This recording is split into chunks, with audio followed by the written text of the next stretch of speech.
Okay, magandang araw mga bay, magandang araw sa inyong lahat. Welcome sa ating YouTube channel.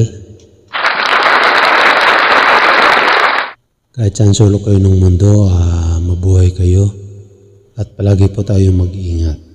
Pero kung bago ka lang sa ating YouTube channel, please don't forget to subscribe and click notification bell para palagi kayong updated sa ating mga video.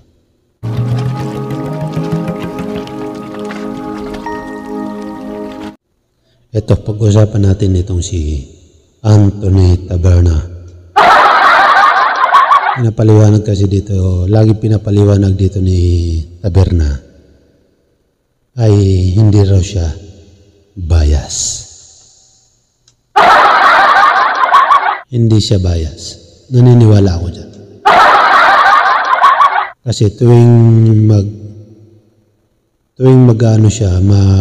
itatapik niya si Tulfo, lagi siyang gigil.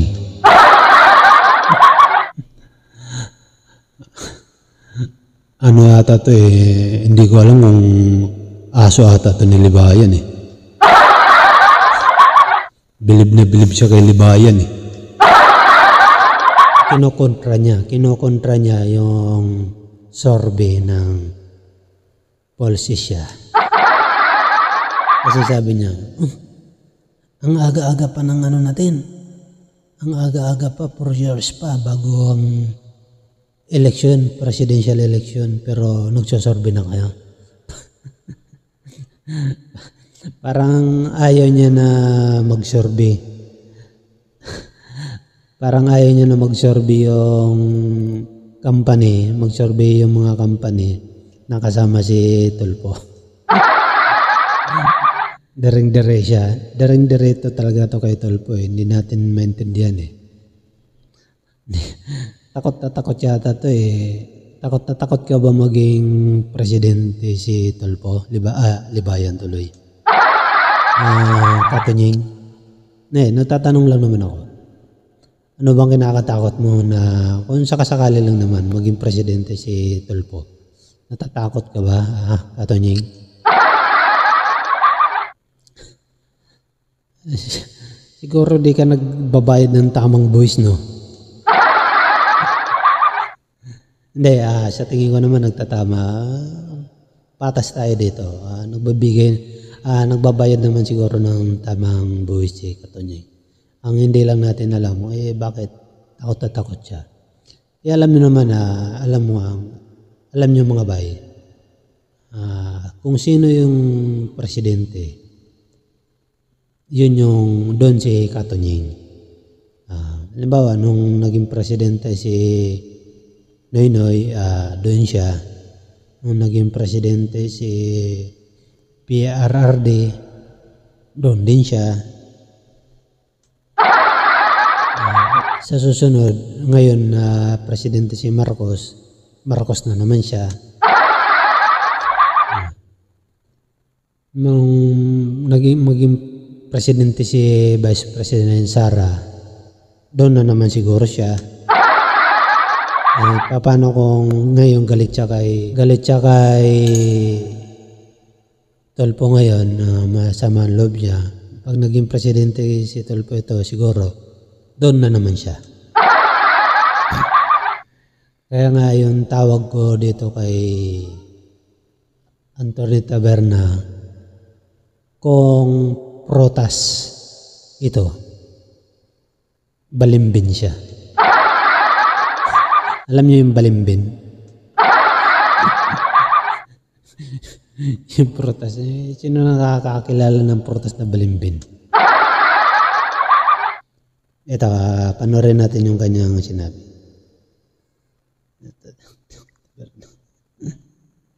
Meron na palang nagsasurvey ngayon ng eleksyon, para sa eleksyon, 4 years from now. Hindi pa nga nakaka-eksaktong 4 na taon, hindi pa nga nakaka-eksaktong 2 taon yung nakaupong presidente for a 6-year term, meron nang nagsasurvey. Yun po ang nakakatawa doon. Pero Raffy Tulfo, 35%, Sara Duterte, 34%. That is statistical tayo. Pareho po silang number 1 dyan kung tutuusin. Correct. Because there is what we call plus and minus 2 yata na statistical na error, margin of error, ano? 35, 34. So parang tie po sila, statistically tied, okay? Ngayon po mga kababayan, nakakatawa man po yan na meron Nakakatawa. pong survey. Meron pong isang mama na nagsabi na, "Oy, wag niyo na ako isama diyan. Wag niyo na ako isama diyan sa survey na yan. Ako'y nakikiusap." Sabi niya, "Wag niyo na ako isama diyan." O, anong Ang ibig problema mo? sabihin, wala siyang interes na magtumakbo sa pagkapangulo. Hindi po ba? O ano ngayon? That's admirable. Ang totoo nun, marami na po tayo narinig na politiko na una, pag tinanong mo, hindi ako tatakbo. O alam mo pala eh. Pangalawa, pag sinabi mo, hindi, wala sa isip ko yan. Hindi, may nagsabi, hindi, tagaan mo sa bato. May sinabi, hindi, tatalo na. Alam mo pala na ganun ang style ng mga politiko. Bakit pinapaliwanag mo pa?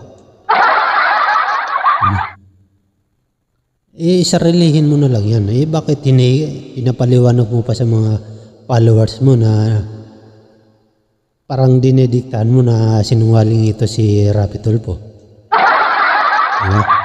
Bakit kung lahat ng politiko ganyan ang style? Kahit si PRRD, ganun, di ba?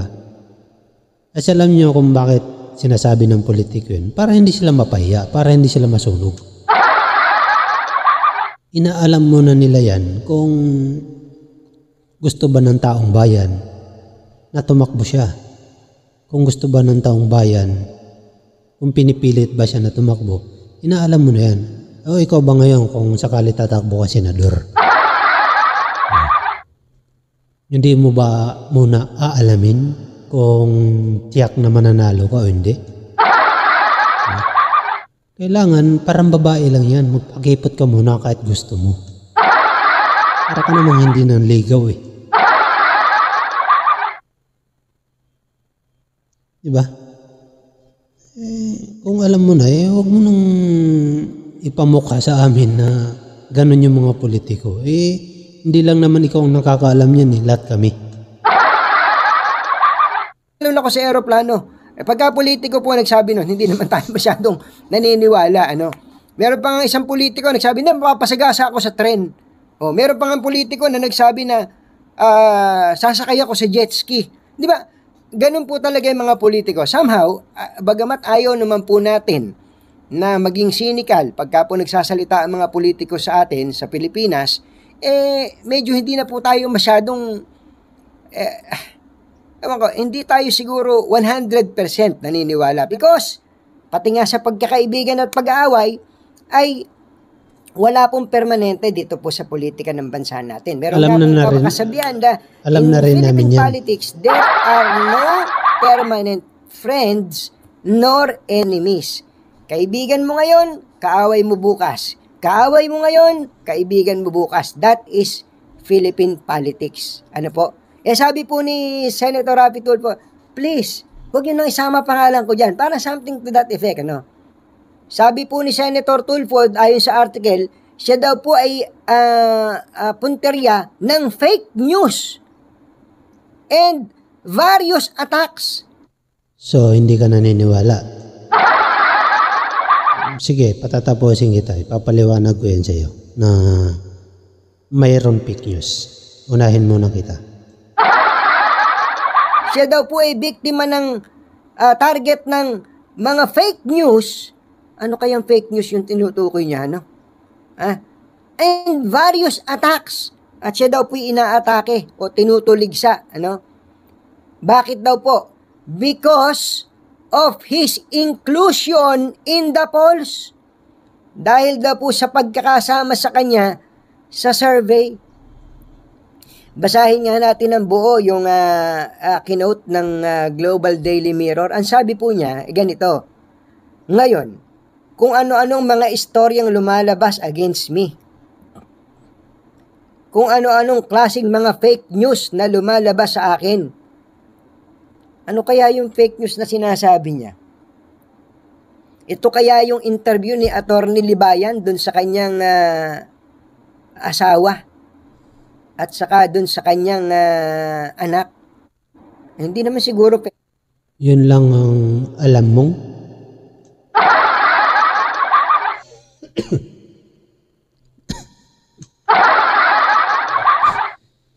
Hindi naman yung fake news eh. Wala naman si Tulfo sinabi na yun yung fake news. Mukhang hindi mo yata iniikot ang mga social media sa buong YouTube. Ang fake news dito na tinutukoy ni Senador Rapi Tulfo, baka hindi mo alam. Yung pinalabas ng best friend mo na si Maharlika na di umano binayaran si Coco Pimentel ng 400 million. Tapos ito si Senador Tulfo binayaran ng 1 billion para manahimik, para hindi imbestigahan ang PCSO. Yan yung fake news. Diba yan? Bakit hindi mo kasi alam mo, nagbubulag-bulagan ka lang? Kasi talagang alam mo pero ayaw mo lang sabihin. Para linlangin mo yung mga followers mo na ganun, kunyari walang fake news, na ganun ang nilalabas. Ganyan ang nilalabas nyo, yung kunyari yung kay Libayan. Talagang idol na idol mo si Libayan, ano? Anthony Taberna. Talagang iniidolo mo si Libayan na isa namang pinaka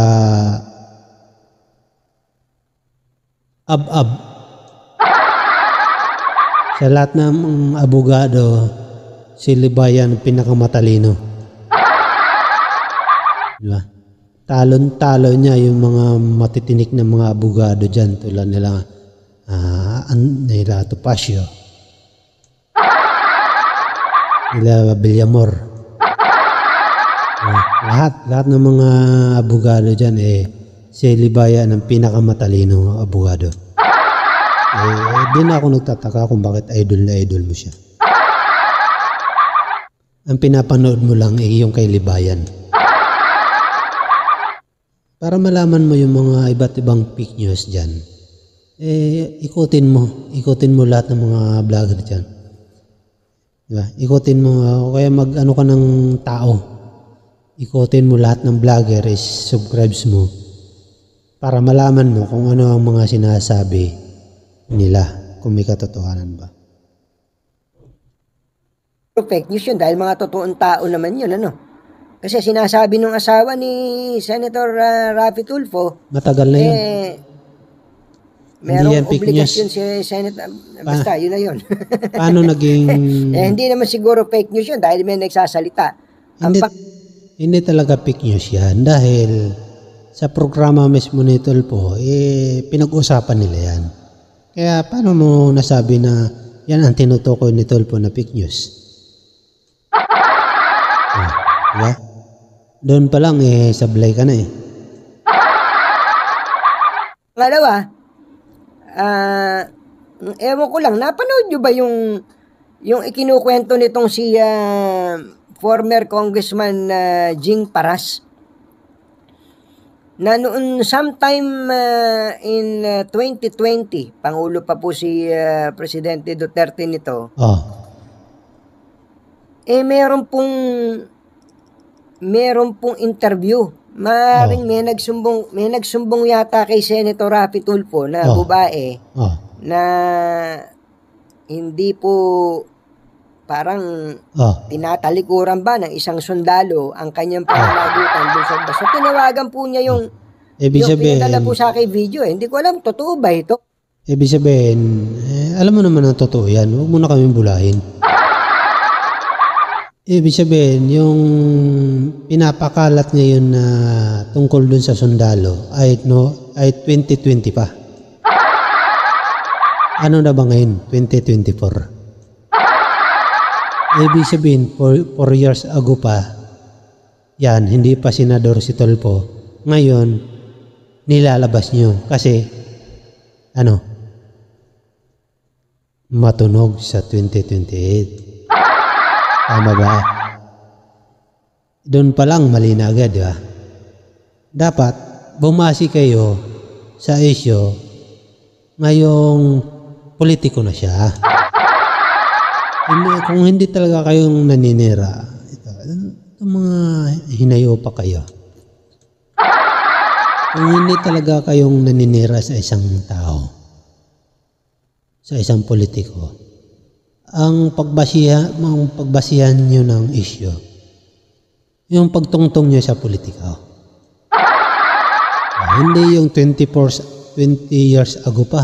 Ay, 20 years ago. Hindi yung 4 years ago pa. 2020 pa pala nangyari yan eh. Yung sundalo na yun, yung namatay. Bakit binubuhay nyo na yun?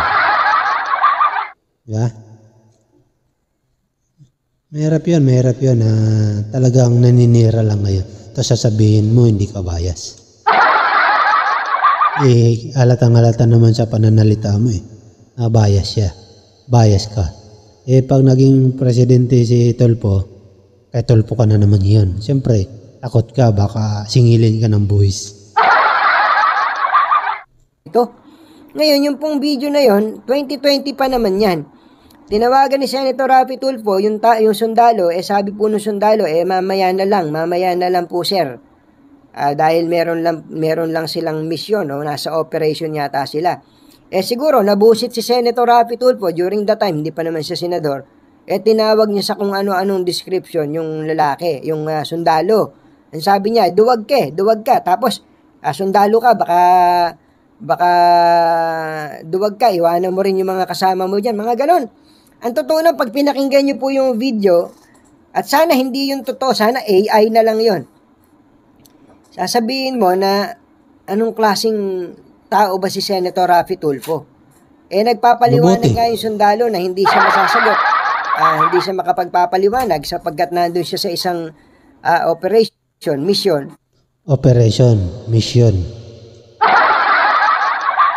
Paano nyo nasabi na nasa operation siya at mission kung sumasagot siya ng telepono? Sige nga. Ito. Halimbawa ito. Yan, nakikipagbakbakan, tumatawag sa tupo. Sir, nasa operation ako. Ganun ba yun? Nakikipagbakbakan ka, tapos nagpapaliwanag ka na nasa operation siya.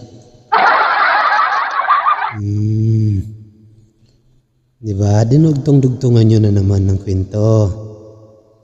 Ang isang nasa bakbakan na sa operation, hindi makakahawak ng cellphone, hindi makakapagpaliwanag.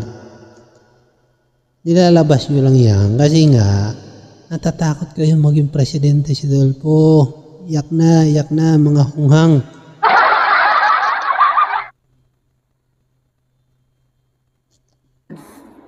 Tapos, days after, na-interview po ni noon ay broadcaster Raffy Tulfo, ang tagapagsalita ng Armed Forces.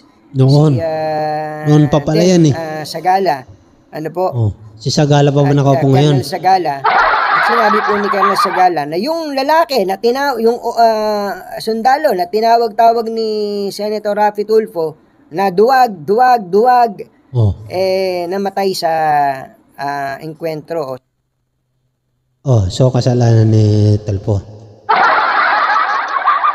Tinawag lang na duwag. Ayun, napakabayani na para lang hindi matawag na duwag.